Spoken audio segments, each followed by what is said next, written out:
काय रे, झालं का टार्गेट पूर्ण? तू इथे काय करतोयस? विचारायला आलोय, झालंच का? ऍस्ट्रॉनॉट, डॉक्टर, सिंगर, क्रिकेटर. आलाच परत माझ्या दुखण्यावर बोट ठेवायला. तू अभ्यास केला नाहीस म्हणून मी आज एका कंपनीत घासत बसलोय. का आता का?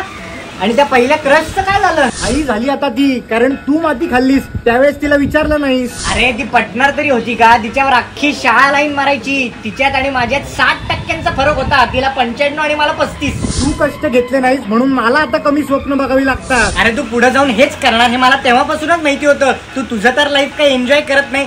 बरं झालं मी माझं लाईफ तरी एन्जॉय करून घेतलं. सायकलवर ढांग टाकून फिरणं, बाबांच्या पाकिटातून पैसे चोरून कोल्ड कॉफी पिणं, मित्रांबरोबर दिवस दिवस क्रिकेट खेळणं, याला काय एन्जॉय नाही म्हणत. बघ काय, विकेंडला झोपा काढणं, दारू पिणं, बॉसला नावं ठेवणं आणि सोमवारी जाऊन परत त्याचीच चाटणं, हा तुमचा एन्जॉय का? अरे मी आता पैसे कमवतो, घरात 4 गोष्टी आणतो, इज्जत मिळते मला.